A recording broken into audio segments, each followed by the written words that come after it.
Првиот соговорник за денеска нашиот колега Сеат Резвановиќ од Телевизија 24, долгогодишен новинар која следи надворешната политика. Утринава го вклучувам со импресиите од посетата на Рим, на која председателот Пендаровски заедно со бугарскиот председател Радев беа во посета на папата Франциска. Веќе го имаме колегата Сеат на Zoom платформата. Сеат, добро утро. Добро утро, Кристина.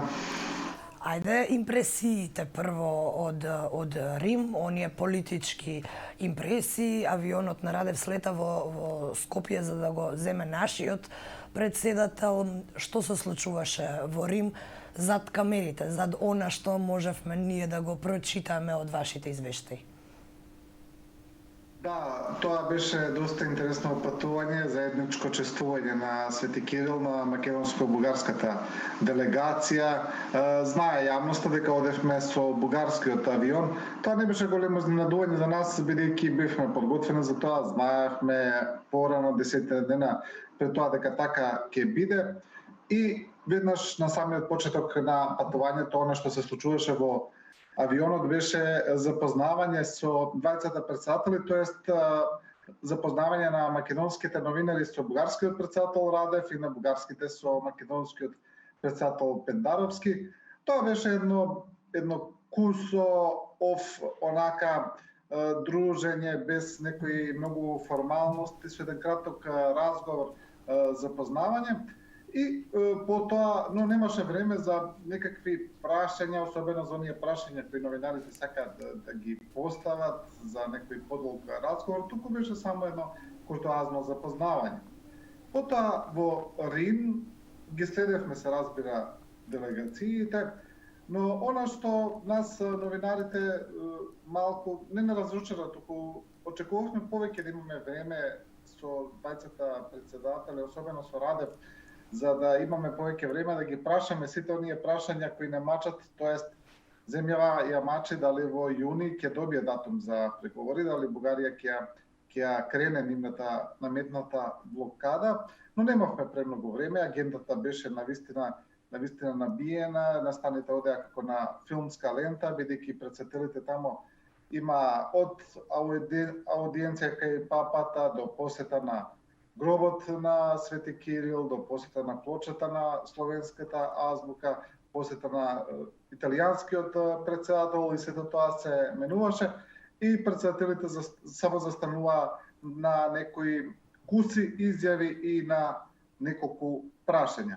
Отприлика, она што се виде во јавноста, што произлезе како резултат од оваа посета, тоа е се што новинарите успеа да го дознаат, не успеавме да дознаеме нешто повеќе, бидејќи едноставно немаше време за некое пошироко или подолго дружење со председателите. Кристина? Сега патувавте со бугарските колеги. Каков е нивниот став за овој спор? Предпоставувам, разговаравте со нив и во текот на летот, па и за време на посетата. Како тие гледаат на овој спор? Дали може да се забележи одредена разлика помеѓу бугарските новинари и бугарските власти кои можеме да кажеме дека константно се на иста страна на оној цврст став за овој проблем? Да, види, тоа е еден интересен став на бугарските колеги, како и на бугарската јавност. Вака во еден неформален разговор, тие ќе ви кажат дека на некој начин не се согласуваат со целосната бугарска политика, со сето она што комплет се наметнува како реторика од страна на Софија, ќе ви кажат дека сето тоа можеби и не е во ред, но кога ќе навлезете во една подлабока дебата, посуштинска дебата, ќе видите дека всушност тие ги делат тие позиции, ги делат тие ставови и она што еден бугарски новинар ми го објасни е всушност дека позицијата на Бугарија е навистина единствена и таа е иста во целото општество.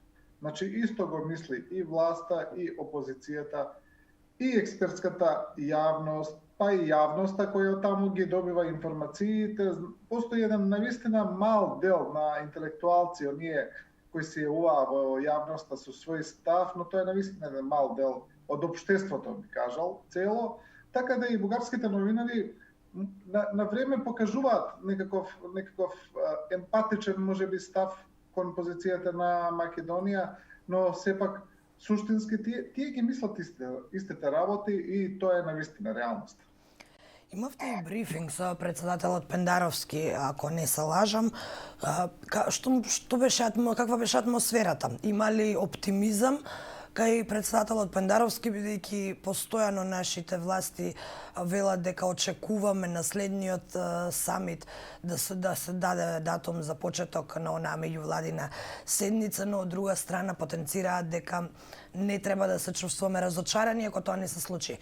Какво е расположението, какви се ставовите на председателот Пендаровски по таа средба?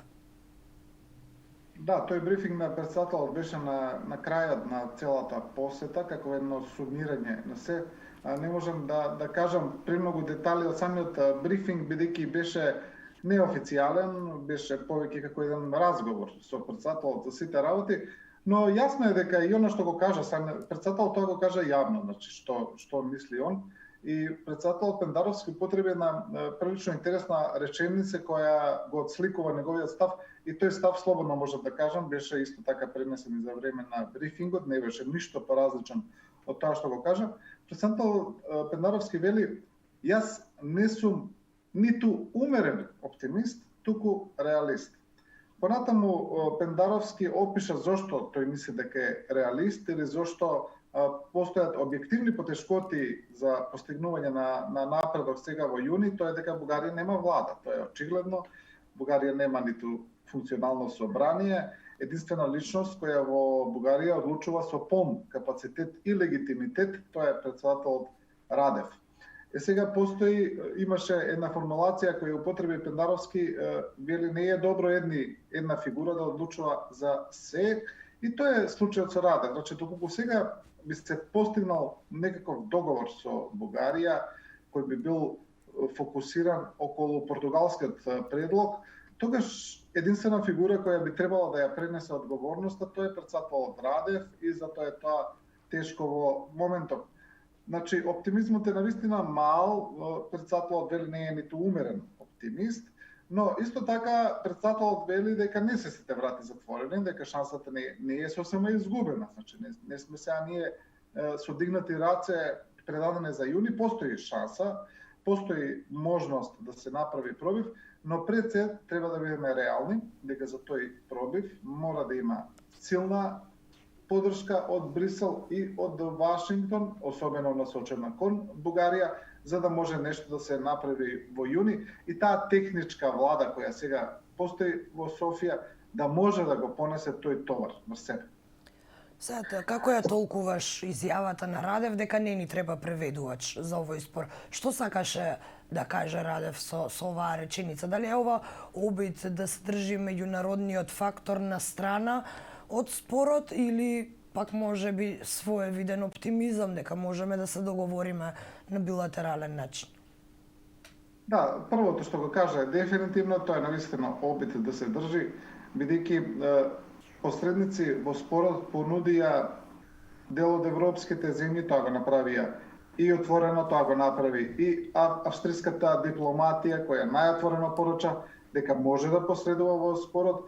Германски историчари порано исто така се нуделе да бидат дел од историската комисија меѓу двете земји, но тоа секогаш било одбивано од бугарската страна, одбивано и сега.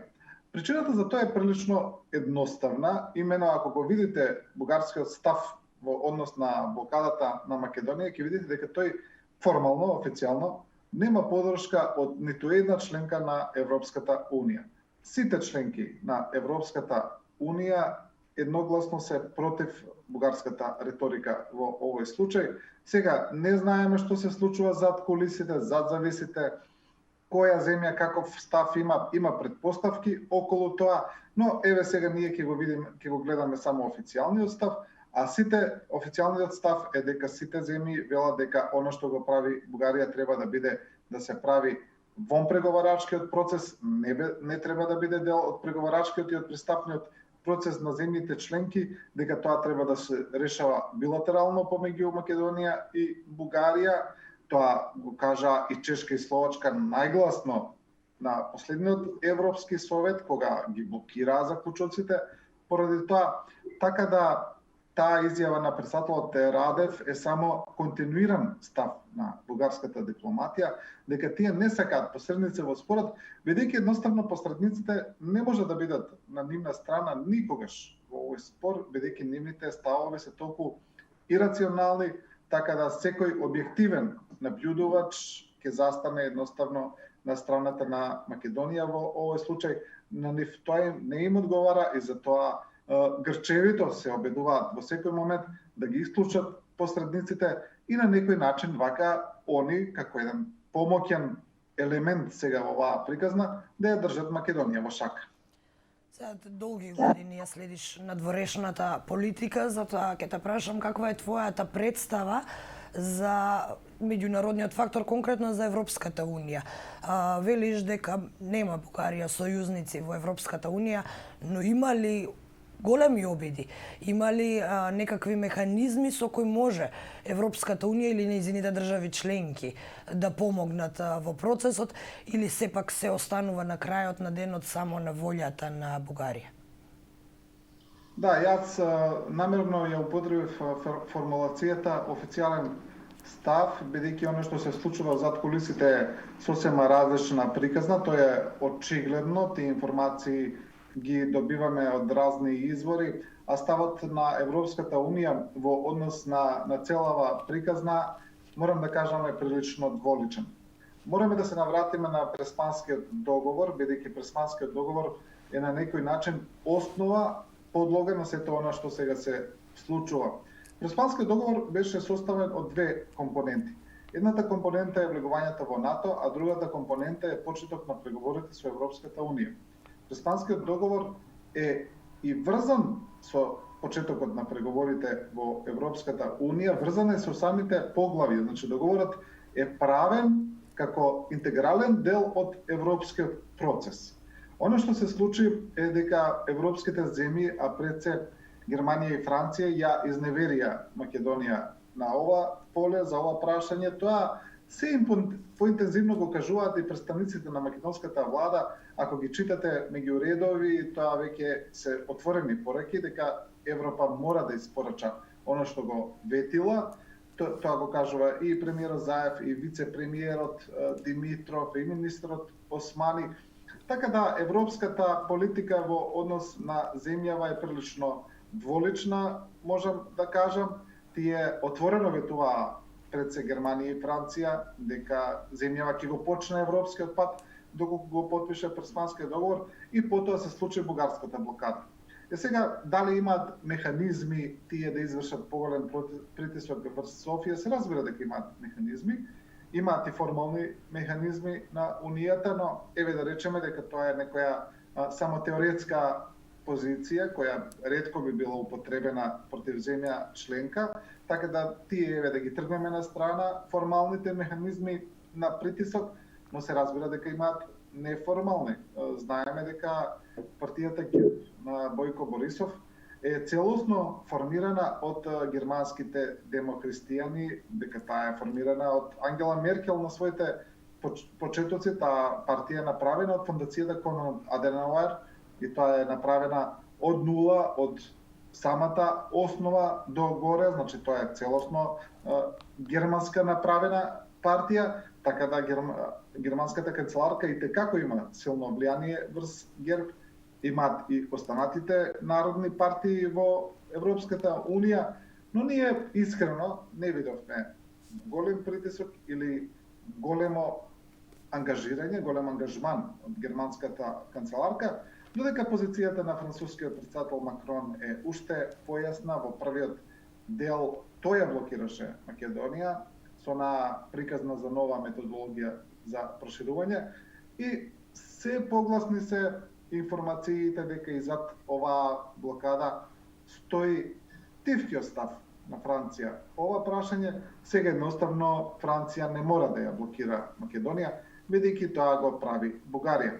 За разлика од нив, само сакам да кажам дека позицијата на Соединетите американски држави е прилично јасна.